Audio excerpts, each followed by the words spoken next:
बिस्मिल्लाहिर्रहमानिर्रहीम। अज़ीम पाकिस्तानियों की खिदमत में अवामी अदालत से डॉक्टर हफीज़ कैसर का सलाम। आप सबको याद होगा KPK के बल्दियाती इलेक्शन से 2 रोज़ कबल अवामी अदालत के प्रोग्राम में हमने कहा था कि इमरान खान पाकिस्तान की नाकाम हुकूमतों के इंतहा हैं और इनकी हुकूमत नाकामी के तमाम हुदूद क्रॉस कर चुकी है।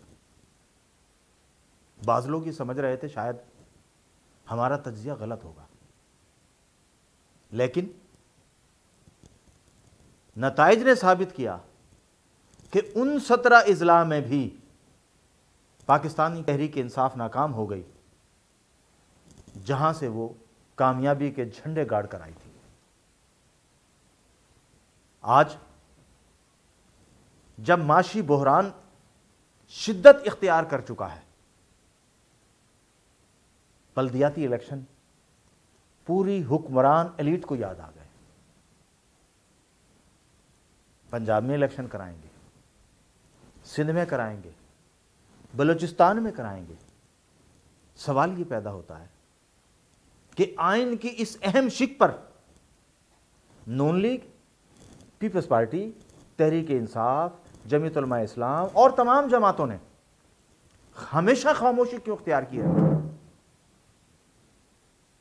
अवाम को इख्तियारात देने में क्यों कशमकश का शिकार ये हो जाते हैं?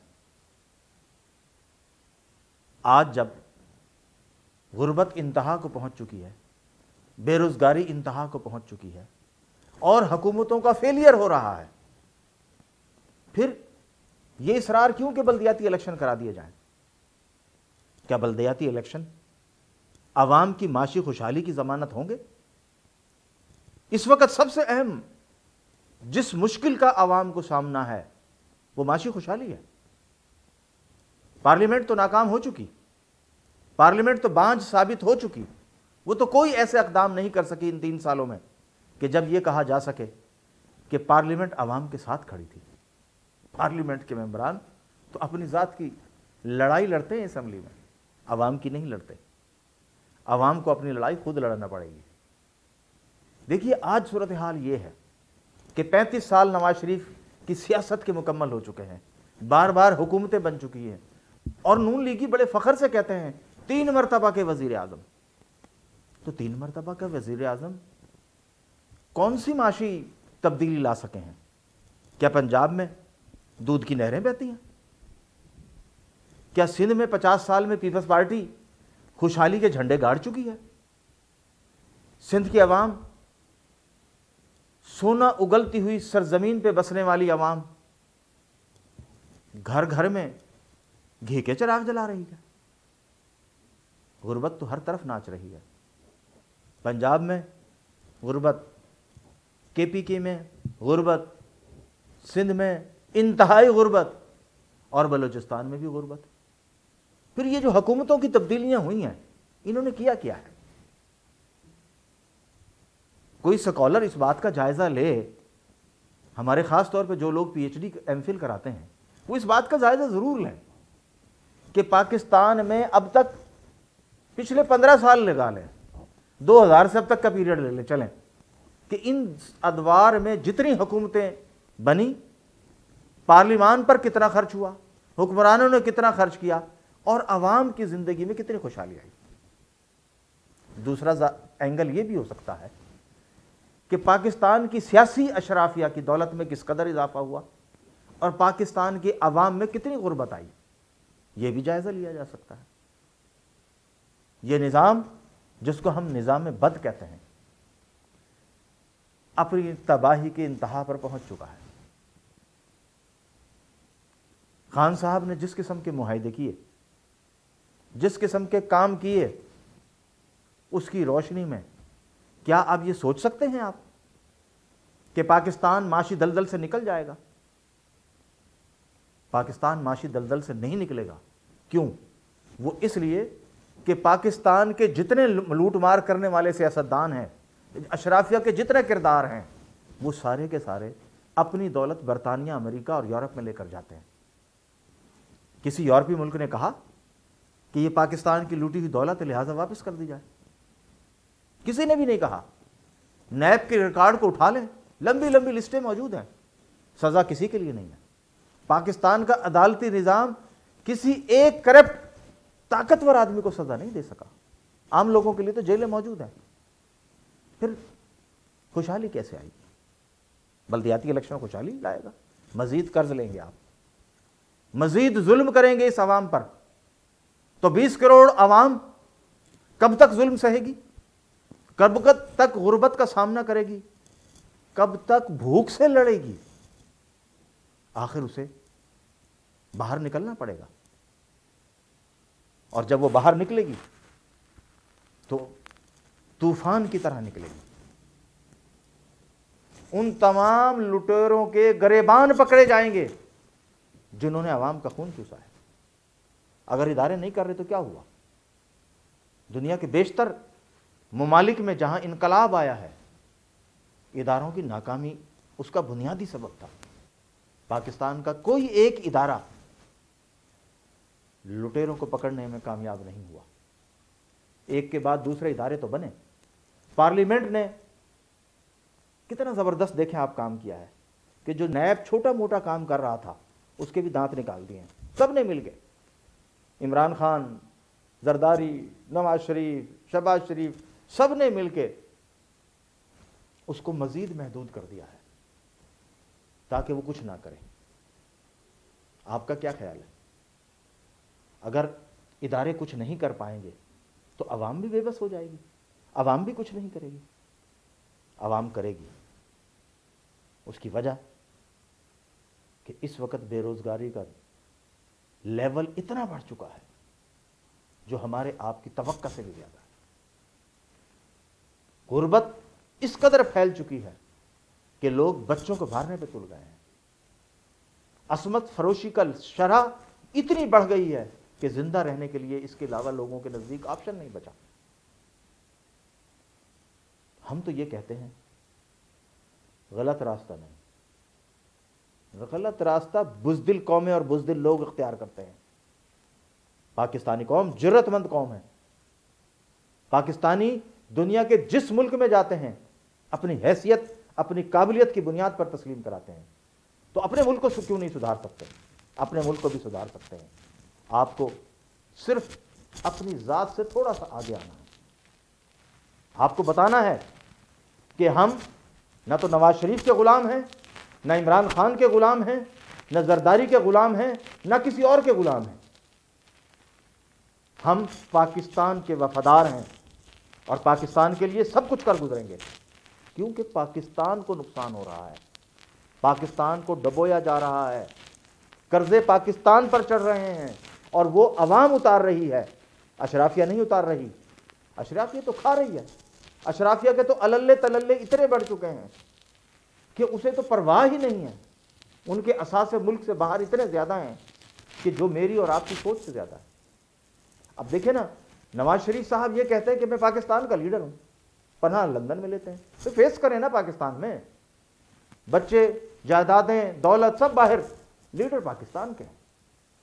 खान साहब का भी तकरीबन सब कुछ ही बाहर है, वजीर आजम पाकिस्तान के हैं। जरदारी के सिरे महल से लेके बाकी सारियां कहानियां भी आपको पता है, लेकिन लीडर पाकिस्तान के हैं। भाई सिंध में भी तो इंसान बचते हैं। कोई पूछे ना जरदारी साहब से, ये जो बारी की गेम है अब ये ख़त्म होने वाली है कि इमरान नाकाम होगा तो जरदारी को लाइन दे देंगे, जरदारी नाकाम होगा तो नवाज शरीफ को लाइन दे देंगे। हमारे मोहतरम प्रोफेसर नजीब अली साहब कल बहुत खूबसूरत बात कर रहे थे। कहने लगे पाकिस्तान में अशराफिया की हुकूमत है, अवाम की नहीं है।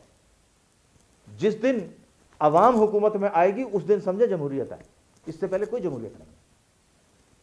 तो हम जमहूरियत के नारों पे सर धुलने की बजाय ये सोचें हमारी बका किस में है, आम लोग किस तरह जिंदगी गुजार सकते हैं। आपका बेटा, आपकी बेटी बाहर कामयाब है, पाकिस्तान में नाकाम क्यों है?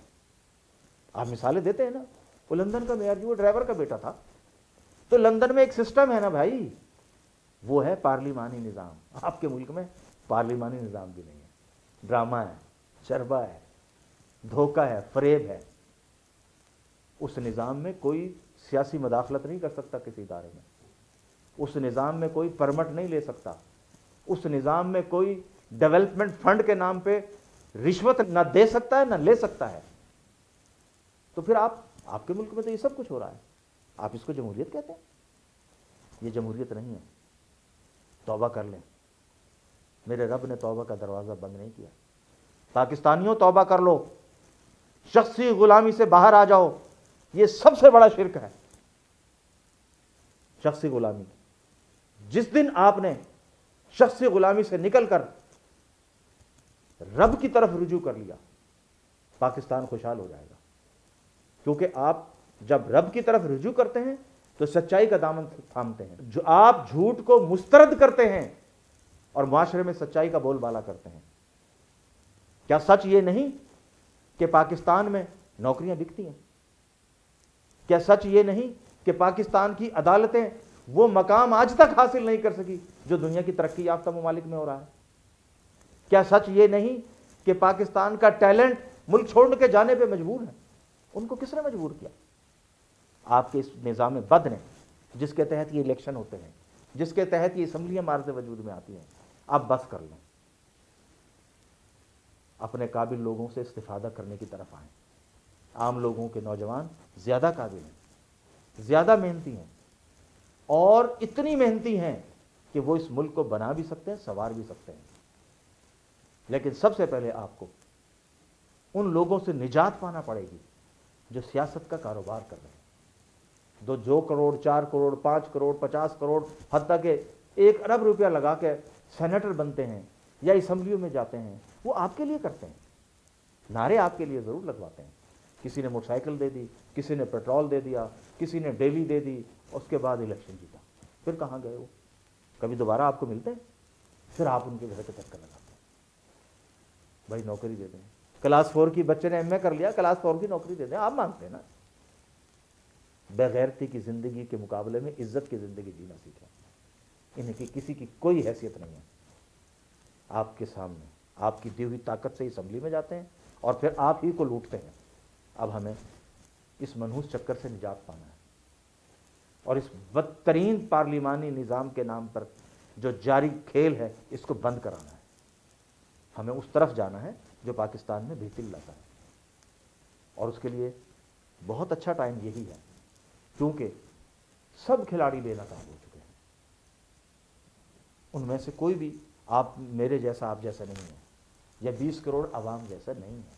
वो सारे के वो हैं, वो सारे वही हैं जिनकी शक्लें मुख्तलिफ हैं, किरदार एक जैसे हैं, जो सरमायाकारी करते हैं और फिर आवाम का सरमाया लूटते हैं।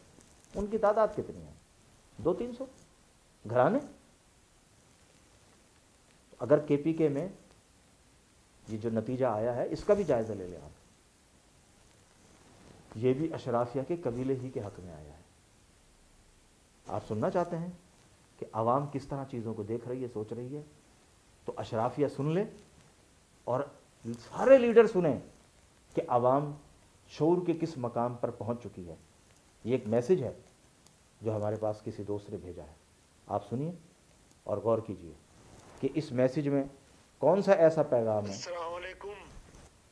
कौन सी जमहूरियत आ गई भाई? खैबर पख्तूनख्वा में क्या हुआ?